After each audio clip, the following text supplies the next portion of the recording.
una sa lahat, nagpapasalamat ako sa Diyos. Dahil kahit na may kapansanan ako, ay hindi niya pa rin ako pinabayaan. Bagkus binigyan niya ako ng lakas ng loob, lakas ng katawan at inspirasyon. Upang magawa ang mga bagay na ginagawa ko tulad ng paglalaro o ang pagiging atleta ko. Upang makatulong sa aking pamilya. Pamilya na isa rin sa nagpalakas ng loob ko at aking inspirasyon. Ang sayo ko ay isa lamang sa talentong binigay sa akin ng Panginoon. Ngunit ito ang magitan nito, ay nagawa kong patutunayan sa aking sarili na kaya kong gawin ang ginagawa ng iba.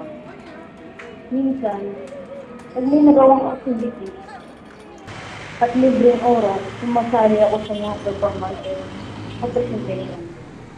Pagdating naman sa pag-aaral, hindi pinagmamatiin ng oras ko training at sa pag-aaral.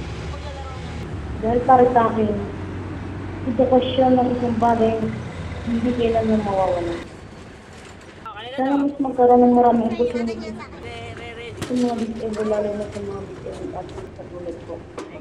At sana ngayong bagong Pangulo, bigyan ng pagkakataon at pantay na pagtingin para patayin ang mga disabled tulad ng transportation, accessibility, trabaho at suporta para sa aming mga atleta. Disabled athletes na dapat sa malaki ng Pilipinas.